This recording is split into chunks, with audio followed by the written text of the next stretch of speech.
우리 심야 기도에 참여하신 우리 사랑하는 모든 성도님들, 여러분 가정 하시는 모든 기업 위에 하나님의 은총과 평강이 있기를 주님의 이름으로 축복합니다. 세상에서는 금요일을 어떤 금요일이라고 하는지 혹시 아세요? 뭐라고 그러죠? 불타는 금요일이래요. 정 권사님이 과거에 했나 보셨나? 안 한 분 같은데, 불타는 금요일, 왜 불타는 금요일인가 하면 유흥업소나 이런 데 가서 그냥 세상적인 즐거움, 쾌락을 쫓는 그런 날, 그래서 금요일을 불타는 금요일, 또는 주말과 연계해서 그래서 금요일 날 저녁에 떠나서 이제 우리는 주일 날인데 그들은 일요일 날 쉬는 날로 생각하고 2박 3일 여행 가서, 그래서 관광지에는 그냥 숙박업소가 모자랄 정도로 많은 사람들이 여행을 떠납니다. 어떤 분들은 치맥데이라고 그러더라고요. 치킨과 맥주를 아주 마음껏 먹는 날, 또는 이날은 아주 그냥 뭐 다이어트 이런 거 상관없이 먹방하는 날, 마음껏 음식을 시켜서 먹는 날, 뭐 금요일 날을 보통 이렇게 많은 사람들이 생각을 합니다. 근데 우리 성도님들은 이 불타는 금요일 밤에 여러분 세상에 있지 않고 성령의 불타는 밤, 나만 그런가요? 우리 성도님들도 은혜를 사모해서 오늘 이렇게 귀한 이 밤에 오신 것은 여러분에게 무엇이 있어서 여러분 하나님께 대한 믿음이 있기 때문에 오늘 이 자리에 나온 줄로 믿습니다. 제가 2021년도와 그리고 지금 이 코로나 시대에 우리 성도들에게 어떤 말씀을 증거할 것인가, 제가 몇 번 말씀을 통해서 했던 것이 뭐냐면, 가장 기본적인 말씀을 전하자. 가장 기본적인 것이 정말 중요하거든요. 그게 성경 중심입니다. 하나님의 말씀 중심.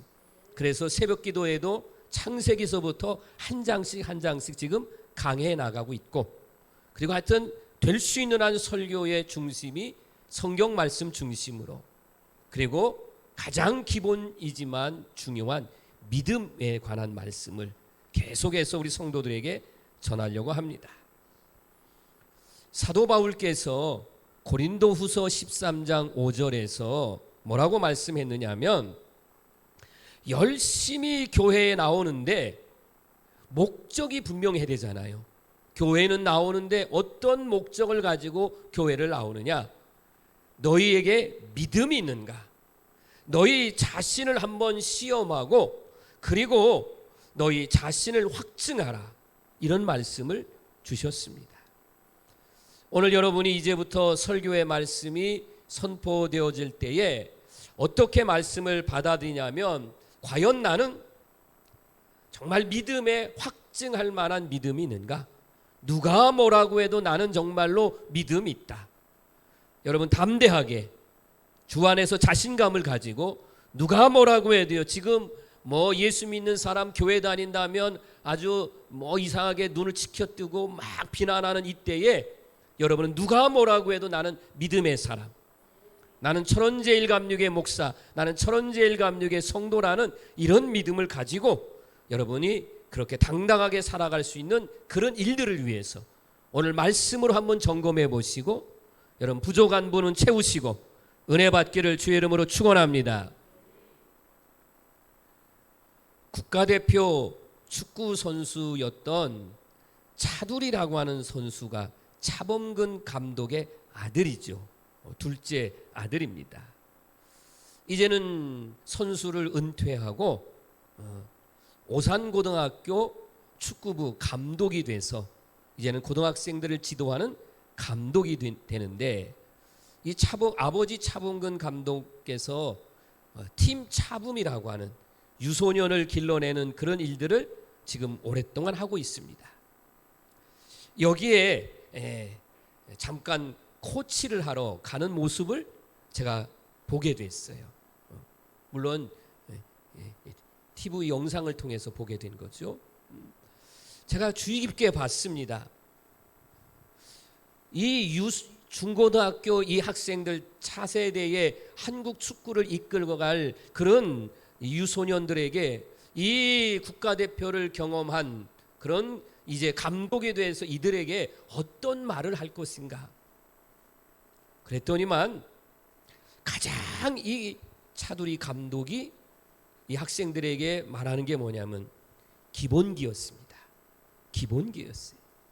그래도 거기에 뽑혀온 학생들 한 20명 정도는 우리나라에 그래도 중고등부 선수 중에서는 내노라 하는 선수들을 뽑아와서 기술을 가르치고 어떤 그런 걸 가르치는 게 아니라 너희들이 지금서부터 해야 될 건 뭐냐면 기본기라는 거예요. 그래서 어렸을 때부터 축구공을 가지고 놀아라. 축구공과 너희들이 친해라는 거예요. 무슨 기술, 테크닉, 요령 이걸 배우고 싶어 사람들이 그럴 거예요. 그런데 그는 그렇게 말하지 않았어요. 가장 기본기인 공과 친해라. 그냥 가지고 놀다 보면 어느 순간에 기술이 터득되고 그런 너희들은 정말 차세대의 훌륭한 한국을 대표하는 그런 축구 선수가 될 것이고 너희도 세계 유럽 무대에 나갈 수 있다. 제가 그 이야기를 듣고 정말 저도 수긍하면서 오늘 우리 성도님들에게도 이 말씀을 전하고 싶었습니다. 우리 성도님들이 교회에 다니시면서 또 담임 목사인 제가 여러분에게 하는 말 중에 아마 가장 많이 하는 말이 뭐냐면 믿음일 거예요. 믿음. 여러분이 듣기도 하고 말하기도 하는 말이 믿음입니다. 우리 이렇게 말하죠. 나는 믿음이 있어요. 아니면 나는 믿음이 없어요. 아, 저 분은 정말 믿음이 좋아요. 이런 말들을 우리가 합니다. 그런데 믿음이라고 하는 말은 정말 상황에 따라서 그 의미와 강조하는 부분이 다르다 하는 것입니다. 예를 들자면 이거예요. 우리는 예수님을 믿습니다. 일단 아멘 해보세요. 예수님을 믿습니다. 우리는 이 믿음이 있어요. 이때의 믿음은 어떤 믿음이에요? 믿음의 대상을 믿는 거죠. 여기에 믿음은 그거예요. 그래서 믿음의 대상인 예수님, 그 예수님을 우리가 얼마나 확신을 갖고 믿느냐, 이 믿음이 중요한 것입니다. 제가 쉽게 하나의 말씀을 이제 성경에 있는 거로 예를 들어보겠어요. 마가복음 4장 36절 이하에 보면 어떤 말씀이 나오냐면 예수님과 함께 제자들이 배를 타고 갈릴리 바다, 갈릴리 호수를 이렇게 이제 건너가게 되는데 예수님이 얼마나 피곤하셨는지 예수님이 뱃머리에다가 그냥 고개를 대시고 그냥 푹 깊은 잠에 떨어지셨어요. 그런데 얼마쯤 가다가 가끔 일어나는 그런 광풍이라고 표현되어 있어요. 풍랑이 일어나는 겁니다. 거기에는 이 갈릴리에서 이제 고기를 잡아서 먹고 살았던 어부의 직업을 가졌던 그런 제자가 7명이나 있어요. 그 배에는. 그러니 이런 경험이 얼마나 많았겠어요? 그들은 이런 경험을 많이 해봐서 이번에 불어오는 풍랑을 보고는 그들이 어떤 마음이 들었냐면 이거는 우리는 죽었구나. 우리 이젠 끝장났구나. 그런 마음을 먹고 있는데도 아직도 주님은 얼마나 피곤하셨는지 주무시고 계시는 거예요. 그래서 주님을 깨웁니다. 그래서 주님이 그 깨움에 일어나서 이제 마가복음 4장 39절에서 깨어나서 예수님이 바람을 꾸짖으셨어요. 그리고 물결을 향해서 잠잠하라, 조용히 하라, 이렇게 말씀하시니까 그대로 그 광풍이 고요해지고 물결이 잔잔해졌어요. 아이고, 살았다. 그럴 때에 40절 말씀에 우리 주님이 제자들을 향하여 말씀하십니다. 어찌 믿음이 없느냐? 어찌 믿음이 없느냐? 예수님께 대한 확신이 없었다는 거예요. 제가 지금 믿음에 대해 설명할 때에 그 믿음의 대상인 예수님, 그 예수님을 믿고 따랐던 제자들이었건만 그들에게는 믿음의 확신이 없었던 거예요. 그래서 예수님이 어찌하여 너희들이 믿음이 없느냐? 지금 오늘 우리가 살고 있는 이 시대는 세속의 물결이 마치 광풍처럼 몰아닥치고 있습니다. 더군다나 지금 코로나19로 인해서 마치 교회가 이 감염병의 아주 근원지처럼 그런 보도를 하잖아요. 참 얼마나 어이가 없는지 말로 다 할 수 없어요. 교회는 사실 8번째 정도 돼요. 여러분 한국에 지난번에 보니까 8만 교회래요. 8만 교회가 있는데 그런 엄청난 숫자가 있는데 8위에 8위. 그런데도 다 신천지까지 다 합쳐가지고 1위라고 그렇게 보도를 하고 종교시설이라고 표현한 것은 종교시설은 거기에 불교도 있고 천주교도 있고 다 있는데도 그냥 대부분 사람들은 다 교회로 인식하잖아요. 지금 그렇게 몰고 가고 있어요. 어쨌거나 교회를 향해서 이렇게 비판의 눈길과 소리가 커지고 있대 우리가 정말 이 시대에 저와 여러분들은 주님을 믿고 주님을 의지하고 누가 뭐라고 해도요 우리는 주님께 내 삶을 맡기는 이 믿음만큼은 흔들리지 않고 확신을 갖기를 주의 이름으로 축원합니다. 우리 주님은 풍랑이 일든 물결이 치든 우리 주님은 거기에 내가 있잖아. 거기 내가 있잖아. 주님이 계시잖아요.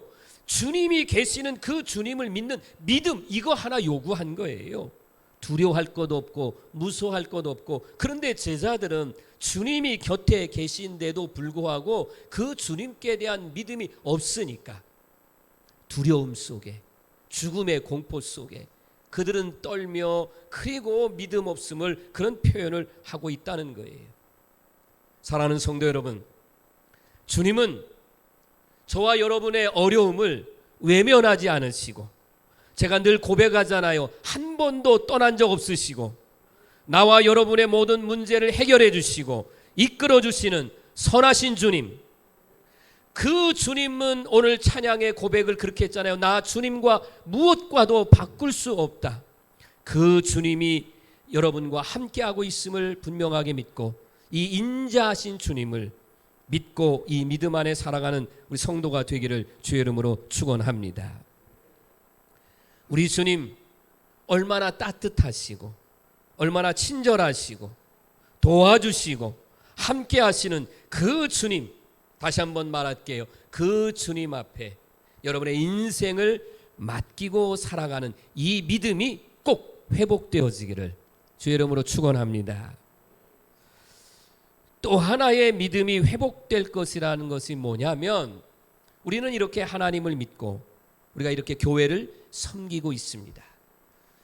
말씀을 듣고 그 말씀대로 이제 우리가 올바르게 행동하는 것이 이제 우리의 믿음의 회복 중에 중요한 것임을 깨닫게 됐습니다. 여러분 좀 세상이 어려우면 예전에는 세상이 어렵거나 또 여러분 개인적인 어려움이 닥치면 그냥 교회로 달려가서 그냥 하나님 매달렸잖아요. 그랬잖아요. 정말 그랬던 것 같아요. 정말 어려움이 생기고 그러면 다른 데 갈 것도 없이 그냥 교회 와서 울고 하나님 정말 살려달라고 그렇게 하나님 앞에 매달리는 그런 믿음을 가졌는데 지금은 좀 반대가 되어가고 있다는 거죠. 어려움을 자꾸 피하려고 그래요. 어려움을 자꾸 피하고 함께 하려고 하지 않는 너무나 안타까워요. 그래서 우리 성도들은 아무리 여러분을 힘들게 하는 어떤 일이 생기지 않으면 그것 정말 다행이고 감사한데 여러분 그럴 때마다 다시 한번 여러분은 하나님의 말씀 앞에 순종하시고 이때가 내가 하나님 앞에 더 가야 될 때다. 정말 내가 믿음이 있으면 행동으로도 주님 앞에 더 가까이 나아가야 되겠다. 이런 믿음을 소유할 수 있기를 바랍니다. 사도 바울은 지금 갈라디아 교회의 성도들 향하여 말합니다. 로마서의 말씀을 통해서 여러분 정말 은혜를 받고 있잖아요. 정말 저는 로마서 강의를 하면서 많은 깨달음을 받아요. 우리는 율법으로는 죄인이었는데 우리 주님으로 인해서 우리가 의인되고 구원함을 받았다. 할렐루야. 얼마나 감사해요. 이건 정말 값없이 받은 하나님의 은혜고 선물인데 갈라디아 교인들을 향해서 말씀하고 있는 거예요. 너희들이 의롭다고 인정받고 이렇게 살아가는 것은 다 하나님의 은혜인데, 그러면 그런 믿음을 가졌으면 그 믿음을 따라서 행동하라는 거예요. 경고의 메시지를 주고 있는 거예요.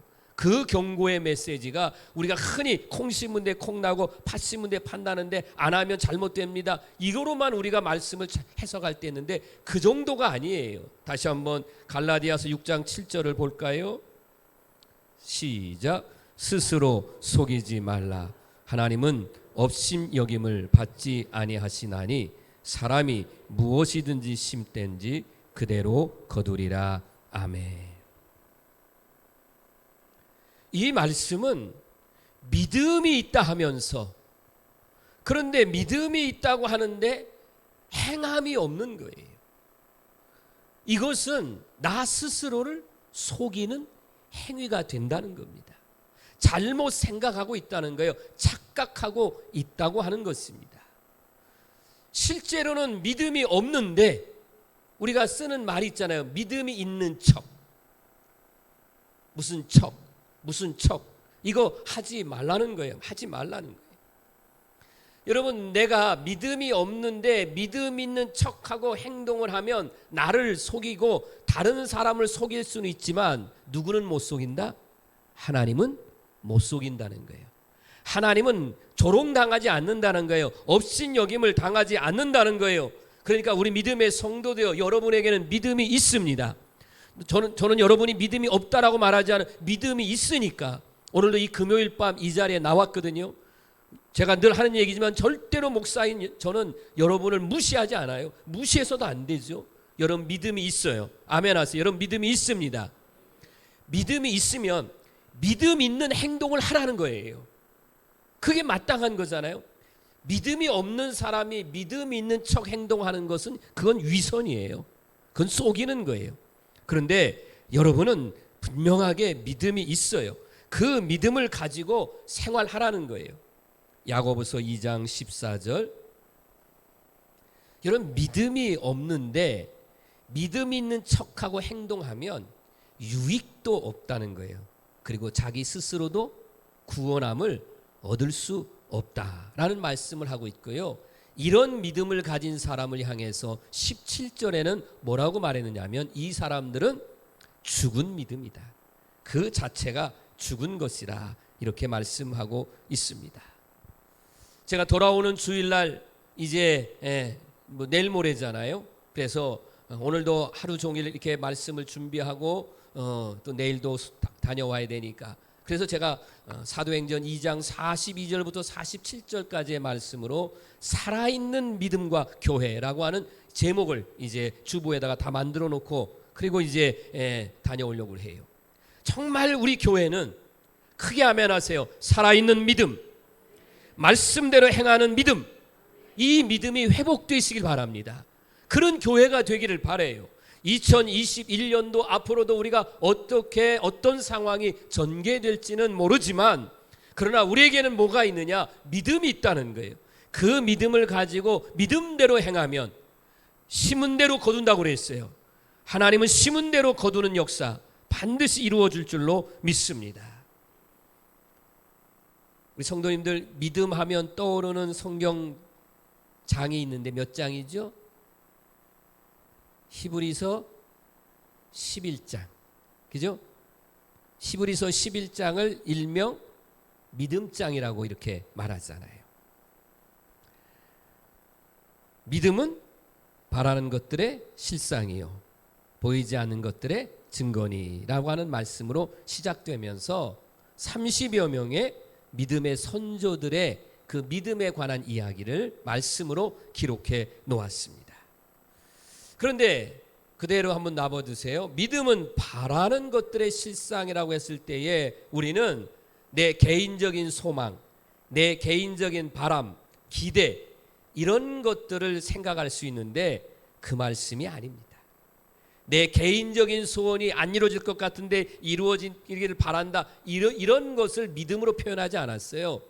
여기서 믿음은 바라는 것들의 실상이라고 하는 것은 뭐냐면, 여러분 이 땅에 사는 동안 제가 우리 성도들에게 여러분이 살아있는 것은 뭐 때문에 살아있다? 사명 때문에 살아있다.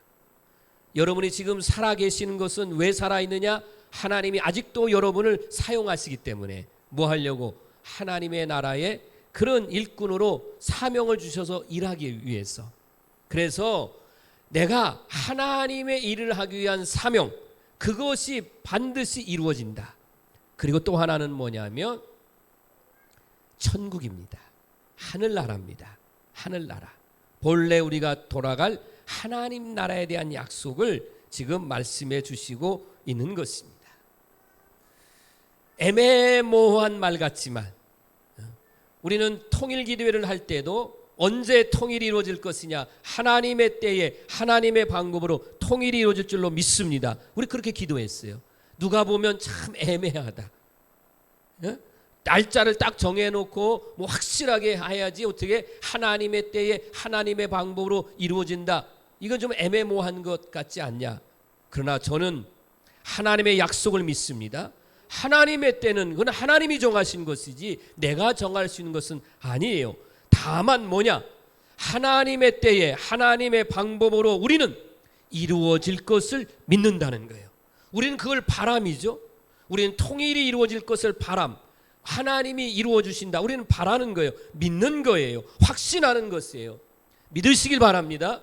여러분들도 마찬가지예요. 하나님이 여러분을 하나님의 나라에 하나님의 일을 할 수 있도록 사명을 주시고, 그리고 그 후에는 여러분에게는 어디가 있느냐? 그 어디나 하늘나라 천국이 있습니다. 이 확신을 갖자는 거예요. 이것을 갖는 게 믿음이라는 것입니다. 내 눈에는 안 보이지만 그러나 내 몸에서는 체험하지 못했지만 우리는 어때요? 내가 안 봐도, 내가 체험하지 못했어도 하나님의 뜻은 이루어진다. 반드시 이루어진다. 이게 진짜 믿음이라는 것이에요.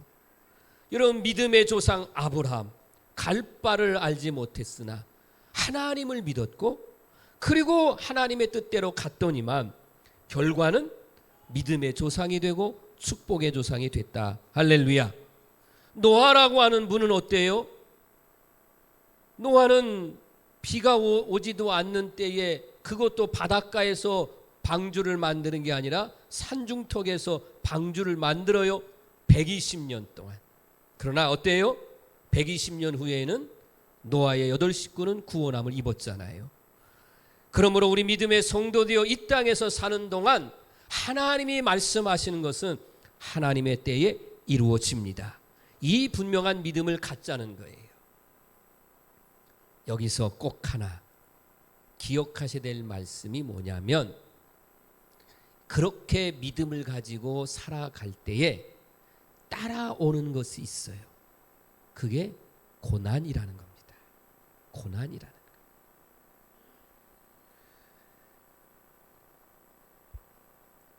이렇게 대학교에 가서 과목 신청을 할 때가 있어요. 어떤 거는 선택 과목이고요, 어떤 거는 필수 과목이 있어요. 제가 신학교를 다니면서 이제 반드시 1학년 때는 이 과목은 필수적으로 해야 되는 거는, 그건 반드시 그걸 해야 돼요. 나머지는 선택은 그냥 학점 따기 위해서 내가 해도 되고 안 해도 되는 거예요. 그래서 1학기 때 15학점이면 15학점을 따기 위해서 뭐 이렇게 선택을 하는데, 필수는 무조건 되고 따야 되고 패스를 해야 돼요. 고난이라고 하는 것이 그렇다는 거예요. 하나님의 뜻을 따르기 위해서는 반드시 여러분이 겪어야 될 것이 뭐냐? 바로 그것은 우리가 필수, 선택이 아닌 필수 과목인 고난이라고 하는 것입니다. 우리 믿음의 성도들이 이 땅에서 믿음 생활해 나갈 때에 정말 제가 바라는 것은 여러분 힘들고 어려워도 이 땅에서 하나님이 나와 함께 하심을 믿고 그 믿음을 가지고 승리하며 살되 여러분 기억하십시오. 하나님은 언제나 나와 동행하시고 나를 이끌어 주시고 믿음으로 역사하신 하나님, 그 하나님은 오늘도 나와 동행하시고 이끌어 주신다는 이런 믿음을 가지고 이겨나가는 우리 모두가 되어지기를 주의 이름으로 축원합니다. 사랑하는 성도 여러분, 고난 염려할 것 없어요. 왜냐? 아까 말씀드렸잖아요. 내가 고난 당했을 때도 주님은 찾아오셔서 그 모든 것을 이겨나갈 수 있도록 힘주시고 이끌어 주신다는 말씀 기억하시면서 여러분 이 시대에 가장 필요한 정말 믿음이 회복되어지고 어디다 내놔도 우리 성도님들은 정말 믿음의 사람이다. 이렇게 귀하게 믿음의 사람으로 이 시대에 함께 쓰임받는 우리 모두가 되어지기를 주의 이름으로 축원합니다. 기도드리겠습니다.